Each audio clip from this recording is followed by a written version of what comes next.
I said, Doc Norberg, can I hire you privately like I'm 1-800-Gary, go ask Gary, or the accident guy.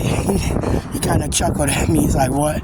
So I told him, at the time I had just got through dealing with Joshua R. Williams, and we were arguing about the police issue, where for me, I thought Josh did a prepaid medical and stole money from me. And as I tried to find another attorney to deal with that case and take that check back that he mailed me, by the way, he refused to let me come to his office. He said, we were at odds at that point based on his change in demeanor. Diana Wilkie. He went from being pleasant and nice to screaming and hollering at me, which made me go directly to email. So, as I tried to hire Frank Norberg, who told me when I met him after he did my surgery that he had his own business office now, that they were now privatized. When I met Dr. Norberg, he was in one office, and then they moved to another office, and he continued to do my care.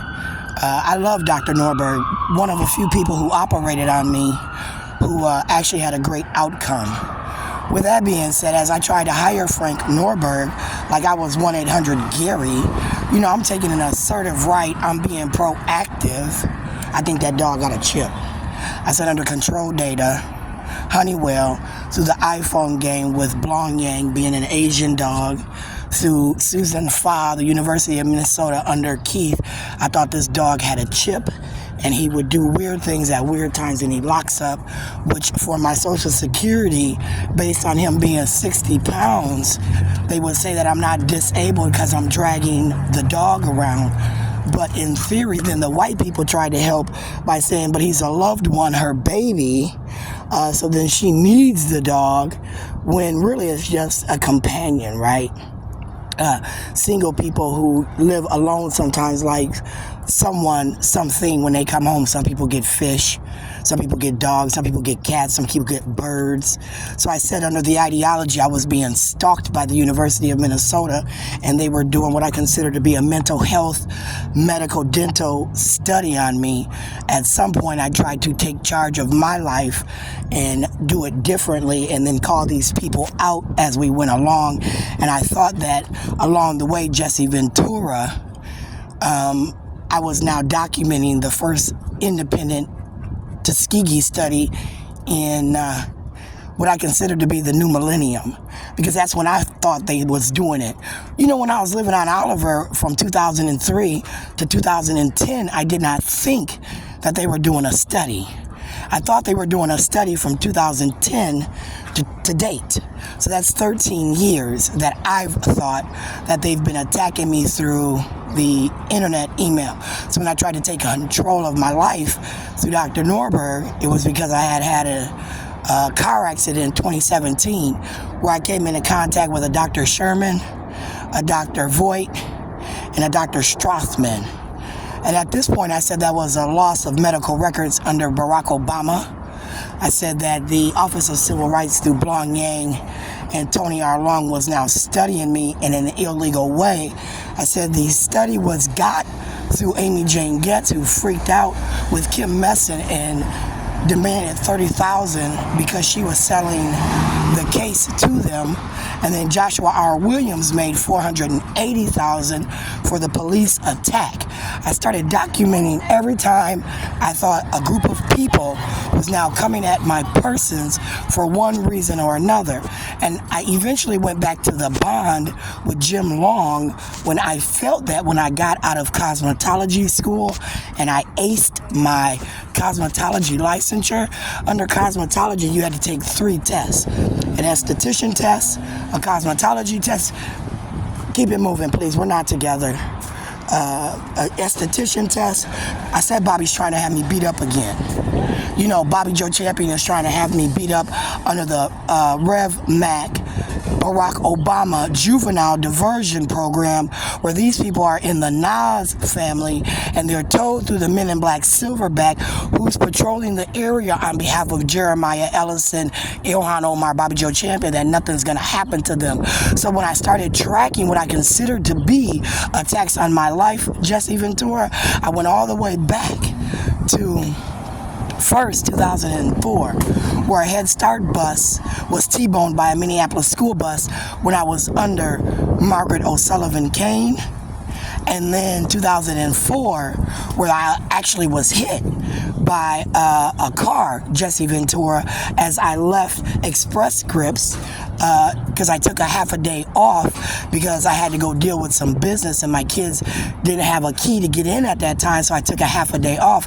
And as I was leaving Express Scripts going to pick my kids up, I was in a car accident. So in theory, under a lawyer, I had took that part of my day off, so I was on the clock under the ideology that workman's comp was going to save me. So no black person came and saved me. No, do not.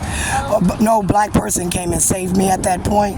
Nobody knocked on my door, said, let me help you get your workman's comp that's due you as a black woman, because on your way home from work, you got into a car accident which made you disabled. Jesse Ventura, 2003, 2004, under you, where I thought Amy Klobuchar would be in office. So I started thinking about what was I doing that day. I was at Express Scripts arguing about attention deficit hyperactivity disorder and whether or not my son needed to be medicated, whether the therapists and psychologists agreed, whether they could sit down as a group of men and have a conversation where the goal was the outcome of a child, not their personal beasts that they had in class as students going through college seeking professors' attention for a grade that might be above the next man sitting next to them.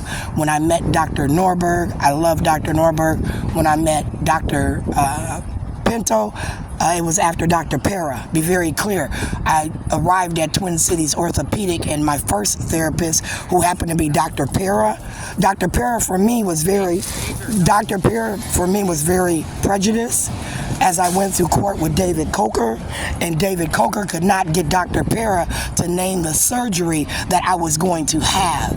At that time, I declined a disc fusion under David Coker from the accident of 2004, where they did not do any surgeries on me. I had to wait till 2008 when I met Frank Norberg. So for 4 years, I sat in pain from the injuries sustained from the car accident as I left Express Scripts. So I filed for Social Security based off of a recommendation from an insurance company by the name of Reliance Star, who I researched at that time to be holding all my insurances, my car insurance, my insurance from my job, health insurance.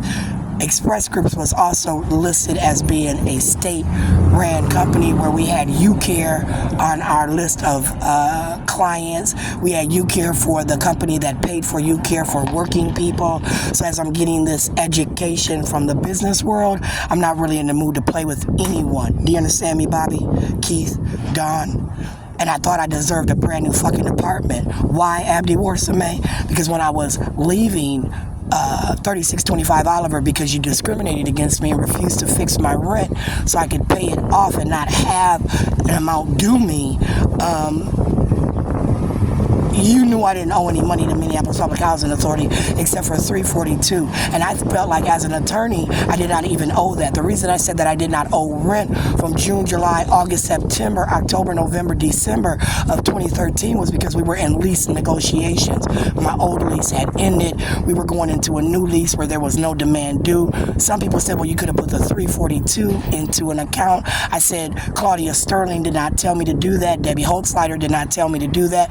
What they told me to do was get a copy of my kid's diploma, as they kept losing my ex's records, telling me I didn't turn in records that said he was giving me child support, so they could not do my case without the records for child support and then the records for the graduation of Shayla and little Michael. At that time it was just Shayla, where I would still do a credit for my rent. So I said that Abdi Warsame, Michael Favors, right, Kim Ellison, you, Keith, worked together and made a deal where, again, you got me kicked out of my home, you stole my records, and then you took over my identity based on the amount of money Kim Ellison, Michael Favors Districts number 1 and 281 owed me, which was at that time separate from the Social Security case, at that time was separate from the police case, and at that time it was separate from the medical and dental, until I included it all in one and into an illegal IEP that I said Amy Jane Getz got created, made a case study of, and then sold to Minneapolis District number 1, where Kim Messin, as an attorney, took that illegal case and then began to study me through Bernadette Johnson, Kim Ellison, where I said rape, tape, discrimination, intimidation, retaliation, all applied based on the money that's due me. Then I said you started money laundering that shit, didn't I? Under COVID.